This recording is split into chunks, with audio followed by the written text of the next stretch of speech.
Something the size of a 10-story building is walking toward you, and the ground is shaking before you even see it. This is Argentinosaurus, the heaviest animal to ever walk the earth, heavier than 12 elephants combined. So massive, scientists still can't agree on how its heart pumped blood all the way to its brain. One footstep could crush a car, but being this big didn't mean being safe, because something out there was built to hunt giants. Mapusaurus, a predator that didn't hunt alone, packs of them, tearing into 90 tons of living muscle. This wasn't a hunt, it was a siege, and somehow Argentinosaurus survived. For millions of years, for 90 million years, nothing on land came close. Then it vanished, and no one is sure why. How does something this massive even move, even breathe, even survive at all? The answer is more insane than you think. Terra X presents Argentinosaurus.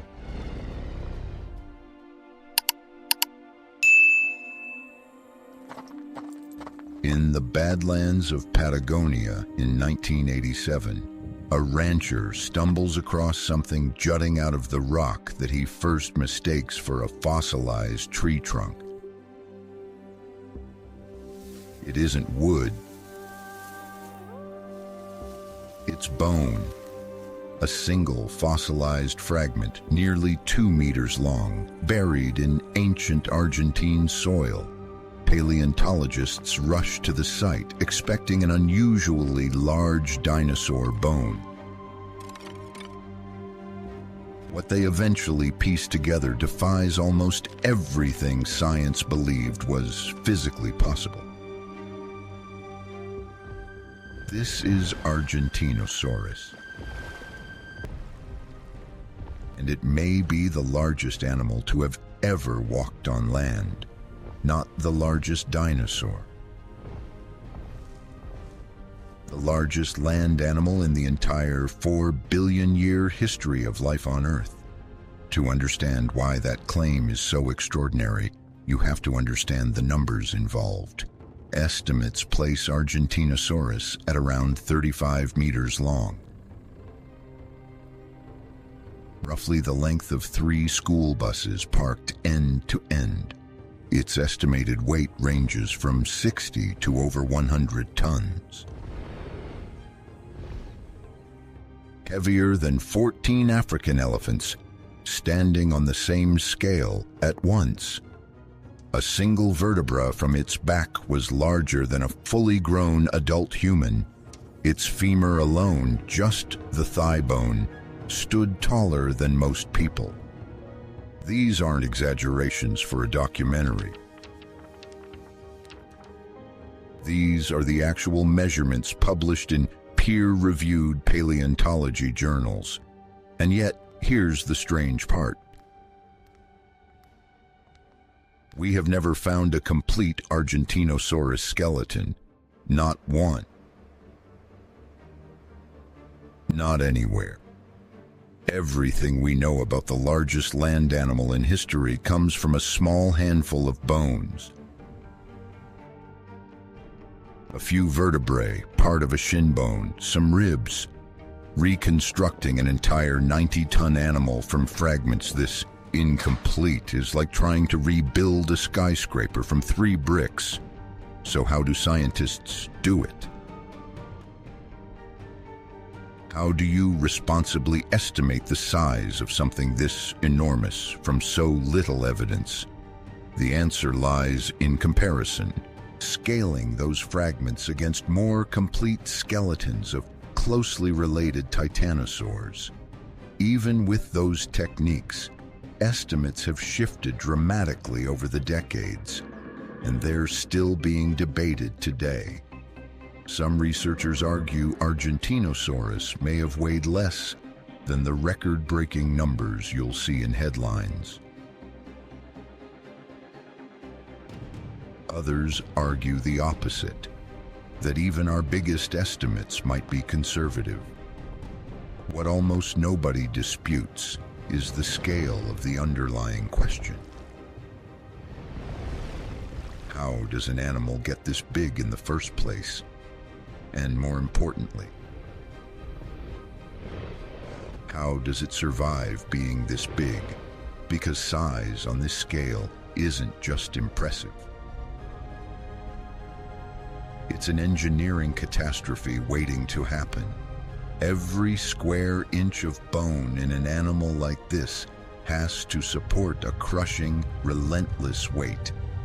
Every beat of its heart has to fight gravity across a neck, stretching many meters into the air.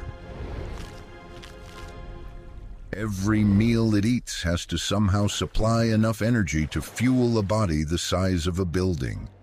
Modern science still doesn't have all the answers. And some of what we do know sounds almost impossible. Argentinosaurus lived roughly 94 to 97 million years ago, during the middle of the Cretaceous Period. Its home was a lush, humid floodplain in what is now northwestern Patagonia, Argentina. Rivers cut through wide forests of conifers and flowering plants, feeding an ecosystem built to support giants. This wasn't an isolated freak of evolution either. It belonged to a group called Titanosaurs, a family of sauropods that included some of the largest terrestrial animals ever discovered. But even among titanosaurs, Argentinosaurus stands apart. A candidate for the absolute upper limit of how large a land animal can physically be. Some scientists believe there may be a hard ceiling on land animal size, dictated by gravity, bone strength, and biology itself. If that ceiling exists, Argentinosaurus might be sitting right at the edge of it. To grasp what that actually means, you need to see this animal in motion, not just in numbers on a page. Picture something roughly the height of a 4-story building, moving across an open floodplain. Its footsteps alone would have been felt before they were heard. Every other animal in that ecosystem, no matter how large, existed in this creature's shadow. Predators didn't hunt adult Argentinosaurus out of confidence. They hunted it out of desperation, and usually in numbers. We'll get to that story later.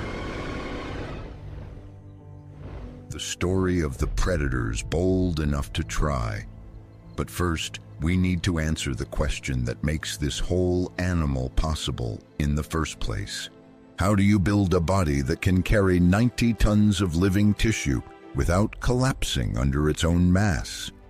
Argentinosaurus was formally named in 1993 by paleontologists José Bonaparte and Rodolfo Correa.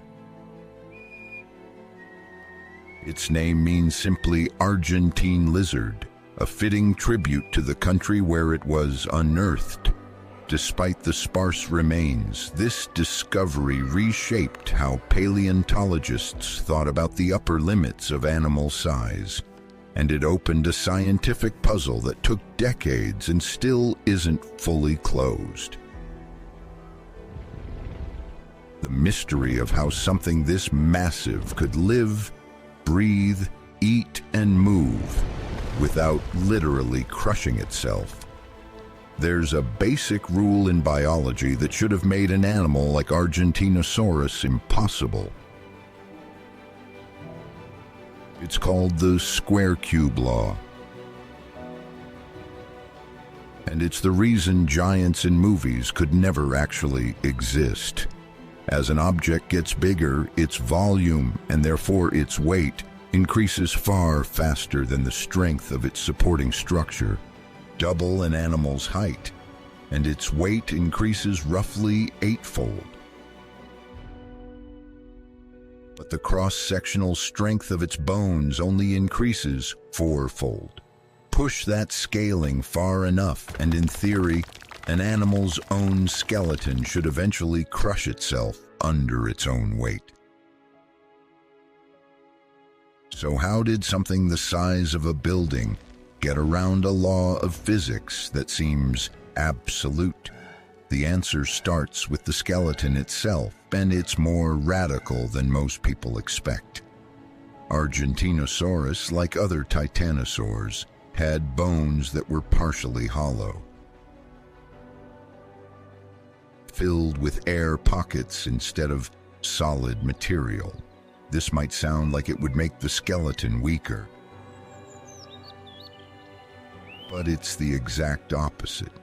The same principle is used in modern engineering, in aircraft wings and bridge trusses. Hollow structures can be nearly as strong as solid ones at a fraction of the weight. Birds use this same trick today. Their bones are riddled with air pockets connected to their lungs. Titanosaurs like Argentinosaurus may have inherited and scaled up a version of that exact system. Some of its vertebrae were up to 60% air by volume, essentially built like a natural skyscraper, using minimal material for maximum strength. Without this adaptation, many paleontologists believe an animal this size simply could not have existed at all. The legs told a different story.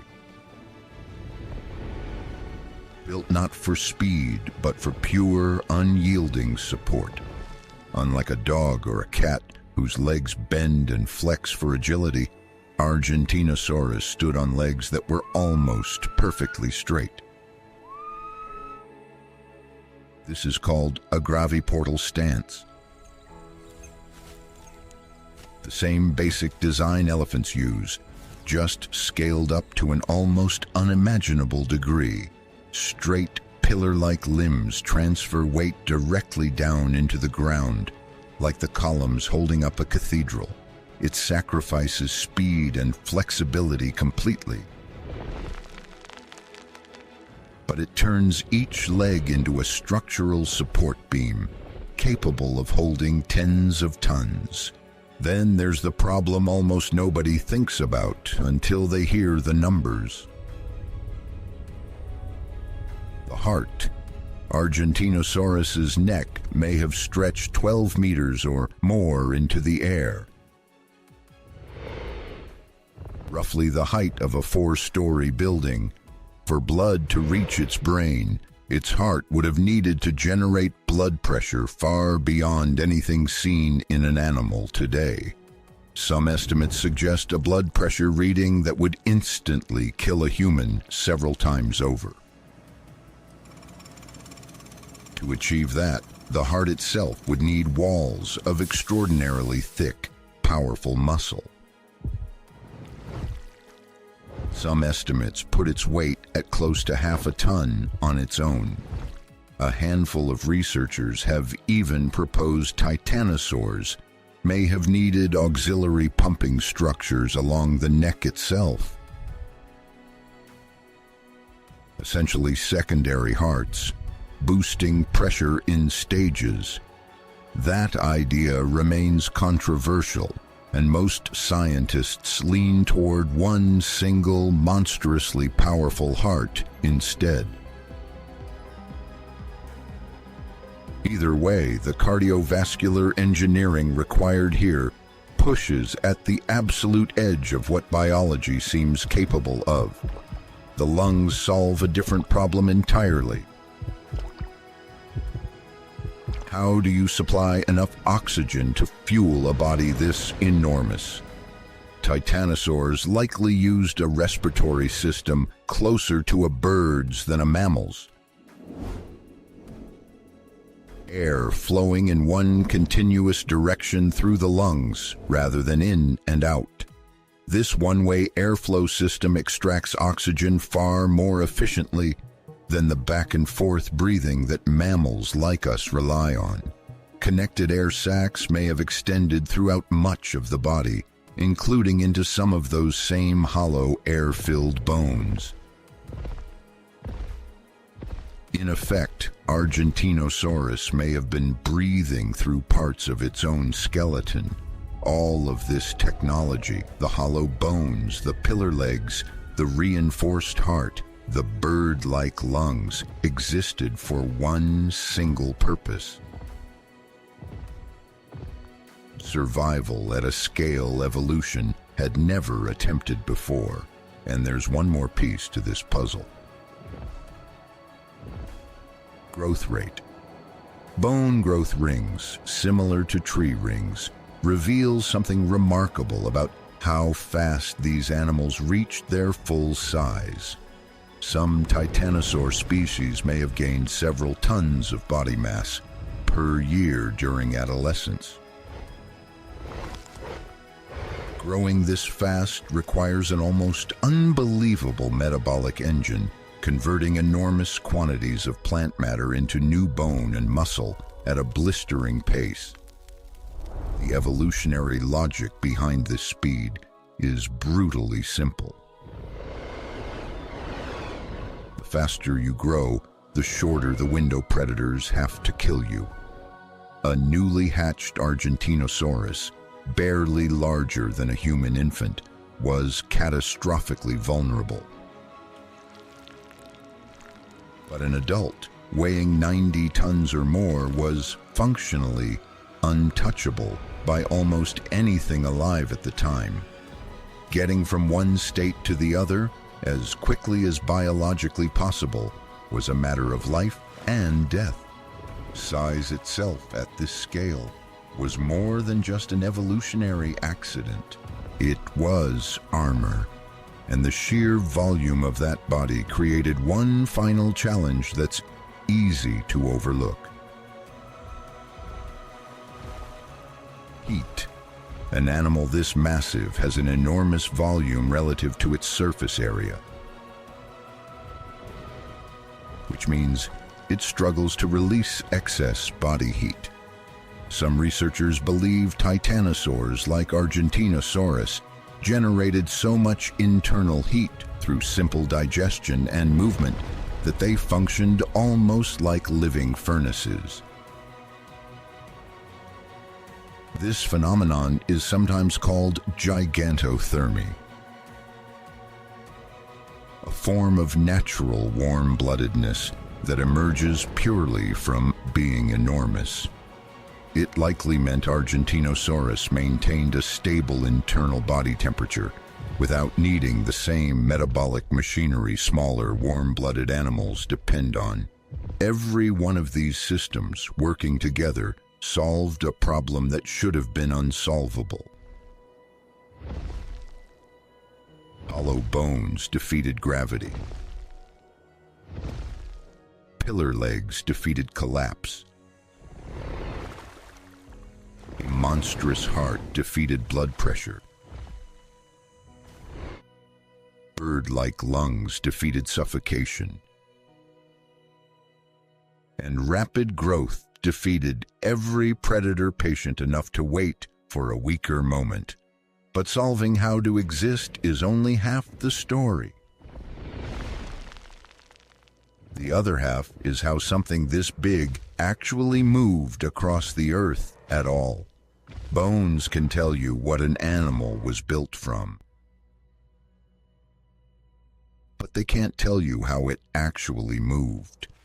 For that, paleontologists needed something rarer and far more fragile: footprints.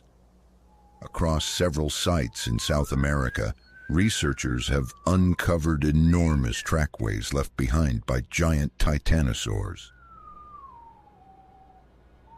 Individual footprints over a meter wide pressed deep into what was once soft riverbank mud.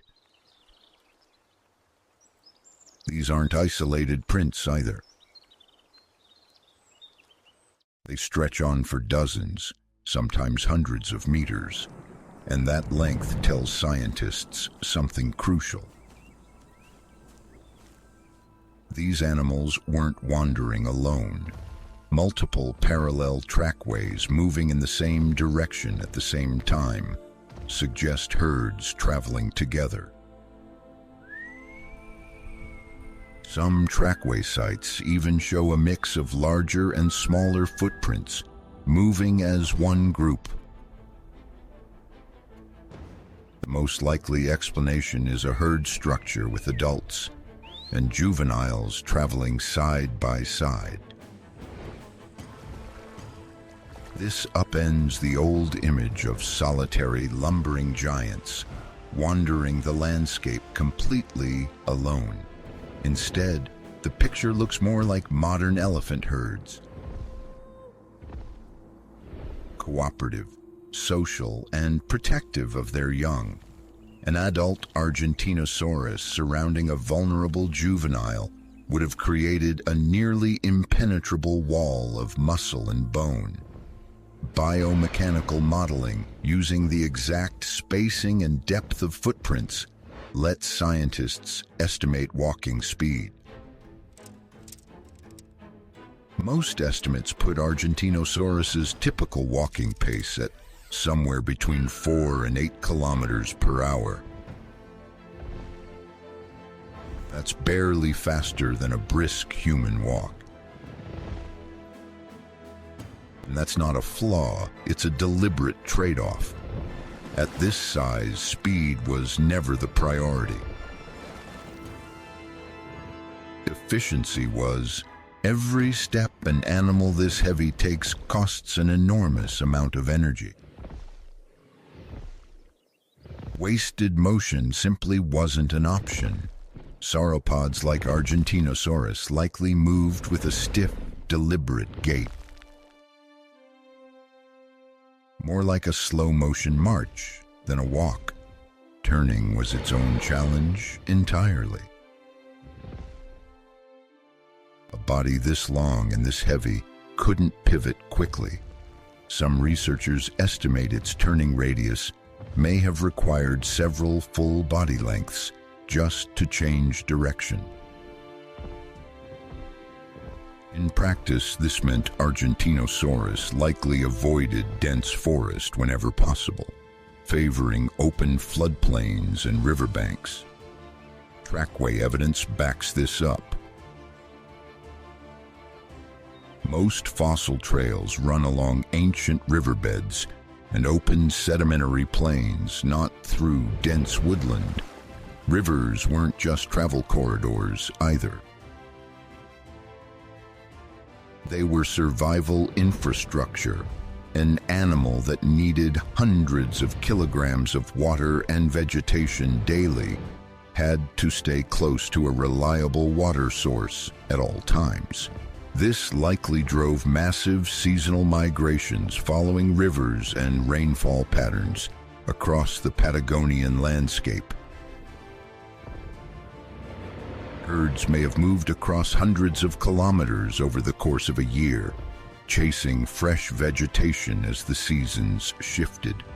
Coordinating a migration like that across a herd of multi-ton animals raises an obvious question. How did they communicate? Modern elephants use deep infrasound calls, frequencies too low for human ears, that can travel for kilometers through the ground and air. Some paleontologists believe titanosaurs may have used a similar system. Their massive chest cavities and long necks could have acted as natural resonating chambers. A low rumble from an adult Argentinosaurus might have been felt through the ground long before it was heard. That kind of long-range communication would have been essential for keeping a herd spread across open terrain from fragmenting. It also would have served another purpose. Early warning.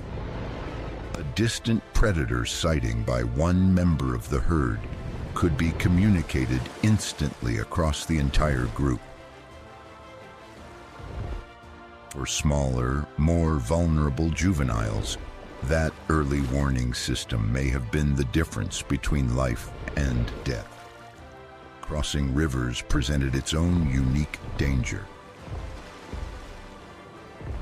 Deep water, unstable banks, and the risk of becoming stuck in soft mud.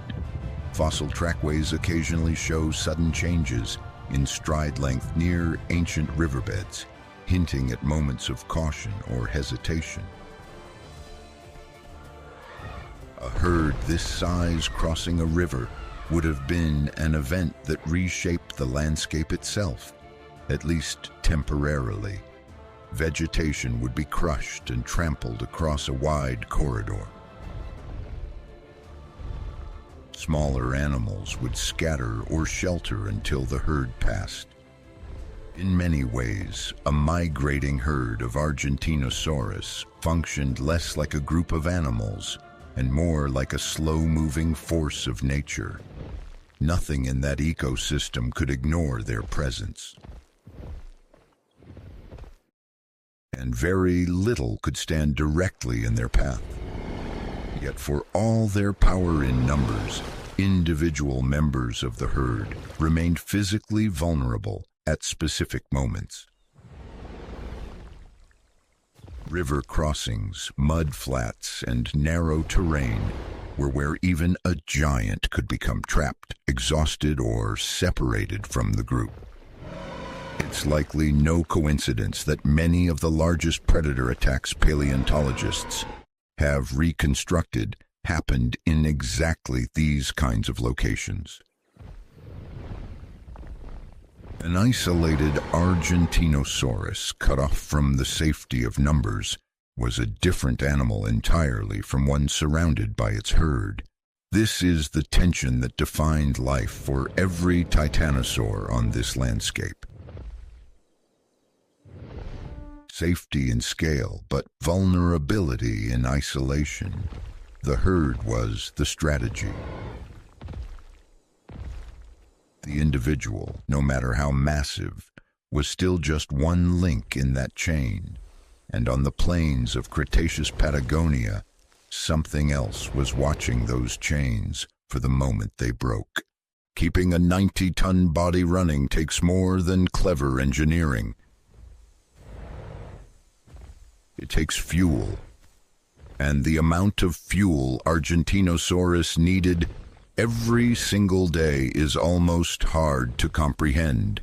Estimates suggest an adult may have needed to consume several hundred kilograms of plant matter daily just to sustain itself.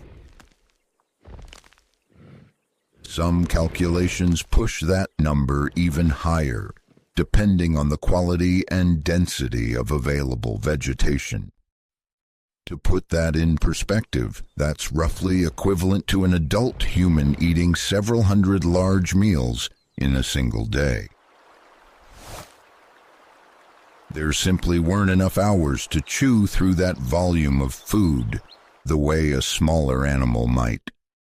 So Argentinosaurus didn't chew at all.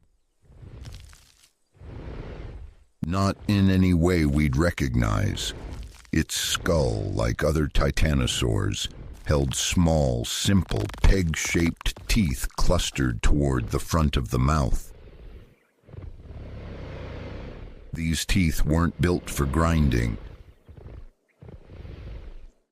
They were built for one purpose only, stripping. Argentinosaurus likely ran branches through its teeth like a comb, tearing off mouthfuls of leaves and needles in one continuous motion. Swallowed almost whole without any real chewing at all. This raises an obvious question. If the food wasn't broken down in the mouth, how was it digested? The answer lies in an enormous gut, essentially a massive fermentation chamber deep within its body. Microorganisms inside that gut would have slowly broken down tough plant fiber over an extended period of digestion. Some researchers believe titanosaurs may have swallowed stones, called gastroliths, to help mechanically grind food inside the stomach. Though evidence for this in Argentinosaurus specifically remains limited and debated among paleontologists. Whatever the exact mechanism, the strategy was clear. Eat constantly, digest slowly, extract every possible calorie. Feeding likely consumed the vast majority of Argentinosaurus's waking hours. This wasn't an animal with much time for anything else. Its long neck wasn't just for show either. It solved a critical feeding efficiency problem by sweeping its head across a wide arc without moving its enormous body. Argentinosaurus could strip an entire feeding zone while barely taking a step. Moving a 90-ton body costs enormous energy. Moving a 12-meter neck costs comparatively little. This single adaptation may have saved more energy than almost any other feature of its anatomy. Some paleontologists debate exactly how high Argentinosaurus could lift its neck, given the immense blood pressure required. But even at a relatively low sweeping posture, its reach still dwarfed anything else in the ecosystem. It could access tall conifer canopies completely unavailable to smaller herbivores, competing for the same landscape. This effectively removed Argentinosaurus from most direct food competition with other species, but its feeding habits reshaped far more than its own diet. They reshaped the entire ecosystem around it. A herd of Argentinosaurus moving through a forest could strip vegetation across a massive area in a single pass. This kind of large-scale herbivory functions similarly to how modern elephants shape African savannas today. By clearing dense vegetation, titanosaurs may have helped maintain open floodplains and prevented forests from overtaking the landscape entirely. Their trampling and feeding likely created and maintained habitats that countless smaller species depended on. Waste from an animal this size mattered too. A single Argentinosaurus could have produced enormous quantities of dung daily. That dung would have cycled massive amounts of nutrients back into the soil, fertilizing plant growth across the ecosystem. In many ways, Argentinosaurus functioned as what modern ecologists call a keystone species. An organism whose impact on its environment vastly outweighs its numbers. Remove animals like this from an ecosystem, and the entire landscape can shift dramatically. There's even a broader evolutionary theory connecting giants like Argentinosaurus to the plants themselves. The Middle Cretaceous was a period when flowering plants, called angiosperms, were rapidly diversifying across the planet. Some scientists propose that constant heavy browsing pressure from massive titanosaurs may have favored faster-growing, more resilient plant species, essentially pushing plant evolution in new directions, simply through the sheer scale of what these animals ate. If that theory holds, Argentinosaurus wasn't just living within its ecosystem. It was actively shaping the future of plant life on Earth. All of this, the constant eating, the sweeping neck, the trampled landscape, came at a cost, though. An animal this dependent on constant feeding was also an animal that could never fully hide, never fully rest, never fully stop.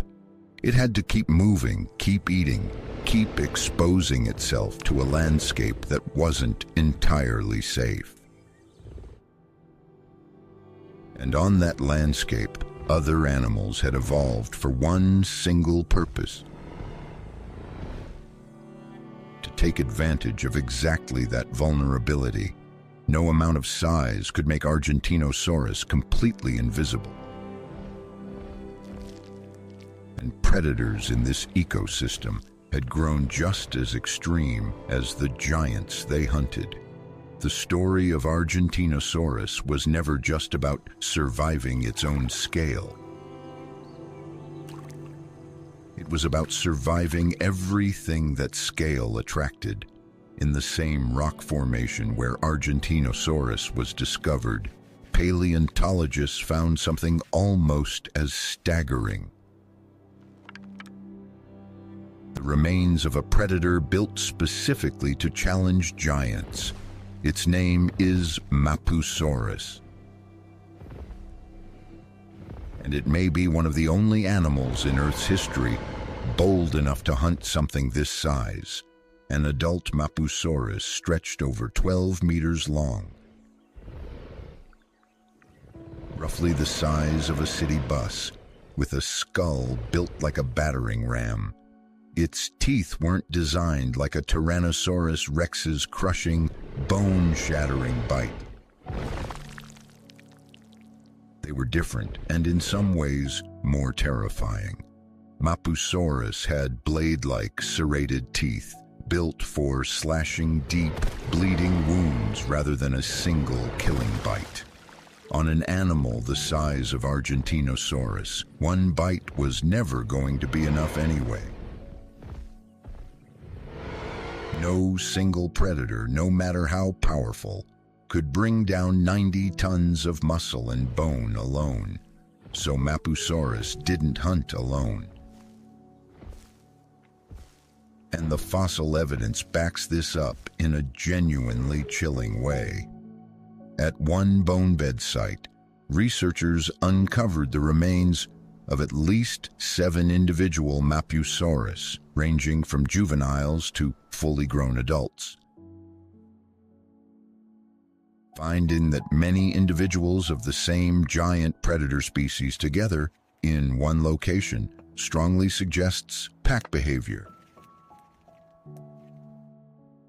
This wasn't a lone monster stalking the plains.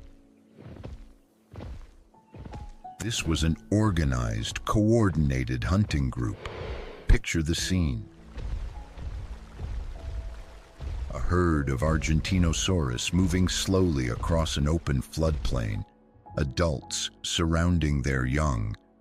From the tree line, a pack of Mapusaurus begins to move, spreading out, watching, waiting for a single mistake. They weren't looking to challenge the herd head-on. That would have been suicide against animals this size. Instead, they watched for weakness. An aging adult falling slightly behind, a juvenile straying too far from its mother, an animal slowed by injury or exhaustion. The moment that gap appeared, the pack would move with terrifying coordination. Individual Mapusaurus darting in from multiple directions, delivering fast, slashing bites, then retreating before a counterattack could land. This hit and retreat strategy meant no single predator had to survive a direct, prolonged confrontation. Instead, the entire pack worked to inflict dozens of wounds over time, weakening their target through blood loss and exhaustion rather than a single fatal blow. It's a brutal, patient strategy. And it's strikingly similar to how modern lion prides sometimes bring down adult elephants. Except here, both predator and prey were operating on a scale that dwarfs anything alive on Earth today. Even with this strategy, most hunts likely ended in failure. A healthy, fully grown adult Argentinosaurus was still an extraordinarily difficult target. Remarkably, we have direct fossil evidence of animals that survived these attacks. Some titanosaur bones from this period show partially healed bite marks, deep gouges in the bone that scarred over and continued growing. That healing process tells us something crucial. This individual was attacked, and it lived. It fought off or simply outlasted an assault from one of the most fearsome predator packs in Earth's history. Those survival marks are permanently etched testimony to just how difficult these giants truly were to kill. Younger, smaller Argentinosaurus faced far worse odds. A juvenile separated from the safety of its herd was catastrophically vulnerable. This is likely why so many titanosaur species evolved. That explosive early growth rate we talked about earlier. Every single day spent small and slow was another day exposed to exactly this kind of coordinated predation. The relationship between Argentinosaurus and Mapusaurus represents one of the most extreme predator-prey arms races in the history of life on this planet. One side evolving toward almost unimaginable size and defensive bulk, the other evolving toward coordinated pack tactics and slashing, wound-inflicting weaponry. Neither strategy fully won. Both species appear to have coexisted for millions of years, locked in this same brutal balance. It's a reminder that even the largest, most heavily armored animal in Earth's history was never truly untouchable. Size alone brought Argentinosaurus enormous odds in its favor. But not certainty. Every single day of its life carried at least some risk, some possibility that the herd's watchful eyes weren't enough, and that a pack of patient, coordinated hunters was already closing in from the tree line. This tension between overwhelming scale and coordinated cunning defined the entire ecosystem of Cretaceous Patagonia. Two lineages, each pushed toward biological extremes by the other's existence. Argentinosaurus couldn't have grown this large in a world without predators capable of testing that size. And Mapusaurus couldn't have evolved pack-hunting tactics this sophisticated without prey, this dangerous to overcome. Each shaped the other, generation after generation, for millions of years. It's one of the most extraordinary evolutionary rivalries paleontology has ever uncovered, and it raises one final haunting question. If Argentinosaurus was this well defended, this perfectly engineered to survive both its own scale and its most dangerous predators, what could possibly bring an animal like this to extinction? Every giant begins the exact same way. As something almost impossibly small, at a site in Patagonia called Auca Mahuevo, Paleontologists uncovered one of the most extraordinary discoveries in dinosaur history. Not bones this time. Eggs, thousands of them, spread across a vast ancient nesting ground. This wasn't the nest of one titanosaur mother. It was a colossal communal nesting colony used by countless titanosaurs generation after generation. Each egg was surprisingly small, roughly the size of an ostrich egg, laid by an animal that would eventually weigh as much as a jumbo jet. The size difference between a single egg and a fully grown adult is almost impossible to visualize. A newborn barely the size of a large dog, born from an animal the length of 3 school buses. And here's the detail that surprises almost everyone.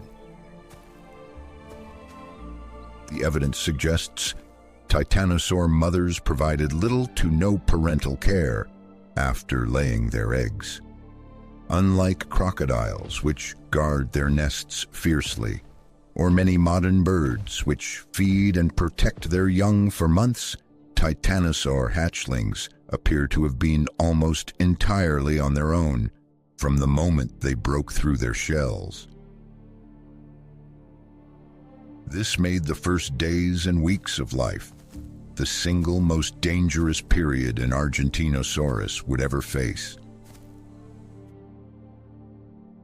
A tiny, defenseless hatchling emerging into a world already patrolled by small, fast, opportunistic predators looking for exactly this kind of easy meal. The odds against any individual hatchling reaching adulthood were almost certainly brutal. Most paleontologists believe only a small fraction ever survived their first year. This is likely why titanosaurs, like many reptiles, produced so many eggs at once, spread across such massive communal nesting grounds. Not because each individual life mattered less, but because sheer numbers were the only strategy that worked against such devastating odds. For the rare few that survived those first vulnerable months, growth became the only priority. Every single day spent smaller than an elephant was another day of exposure to predators that could actually kill it. This is the brutal engine behind that explosive early growth rate we discussed earlier. Survival wasn't about being strong at first. It was about outgrowing danger as fast as biologically possible. Those that made it through years of relentless growth eventually reached a size that fundamentally changed their entire existence. An adult Argentinosaurus, surrounded by its herd, was one of the safest large animals on the entire planet. But even for adults, this world eventually came to an end. The question is exactly how and exactly when. Here's where the story gets more complicated than most documentaries let on. Argentinosaurus lived roughly 94 to 97 million years ago. And that timing matters enormously. The famous asteroid impact that ended the age of dinosaurs entirely happened around 66 million years ago. That's a gap of nearly 30 million years. Argentinosaurus itself was almost certainly extinct long before that asteroid ever struck Earth. So what actually happened to it?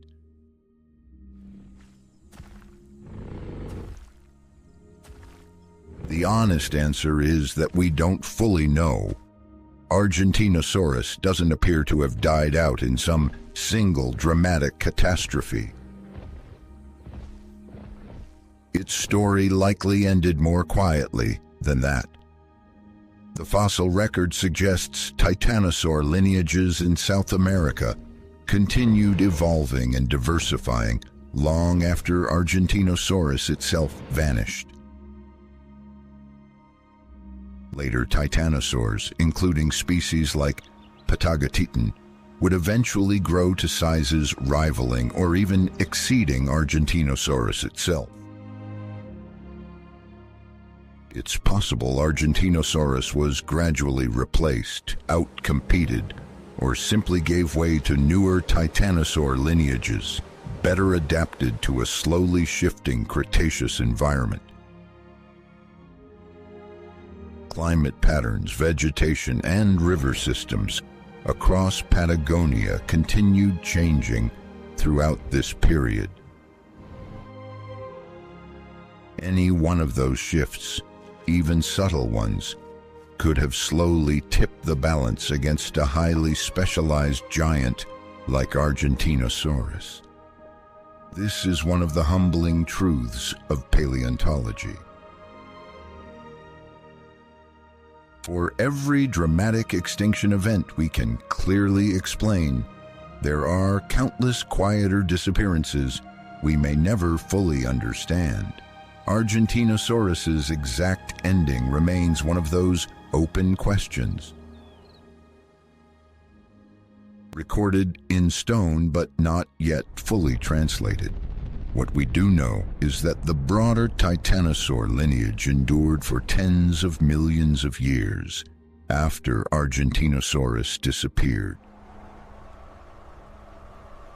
Right up until that asteroid finally struck, ending the reign of every non-avian dinosaur on Earth, giants and small alike. In the 66 million years since, nothing on land has ever come close to matching Argentinosaurus's scale again. No mammal, no bird, nothing walking the Earth today has approached even a fraction of that mass. The largest land mammals in history, including ancient relatives of modern rhinos, topped out at a small fraction of Argentinosaurus's estimated weight. There's a real possibility that what Argentinosaurus achieved may represent close to the absolute physical limit for a land animal, full stop. A boundary set not by evolution's imagination, but by the hard physical laws of bone, blood pressure, and gravity itself. And we still don't have a complete skeleton to study. Everything you've just learned comes from a scattering of bones, smaller than a single vertebra could hold. Every new fossil discovery in Patagonia carries the potential to rewrite everything we think we know about this animal. Paleontologists are still out there today, searching the same red badlands where that rancher first stumbled onto a fragment of bone back in 1987. Somewhere beneath that ancient Argentine soil, more of Argentinosaurus almost certainly still waits. A skull has never been found. Neither has a complete limb or a full tail. The largest land animal in the history of our planet is, in many ways, still more mystery than fact. And that might be the most fitting legacy an animal like this could possibly leave behind. A creature so enormous it pushed biology to its absolute limits. Yet so incompletely known, it still leaves scientists guessing at the true scale of what once walked this Earth. Somewhere in those Patagonian badlands, the ground still holds the rest of its story. Waiting, just like it did for nearly 100 million years, for someone to finally uncover it.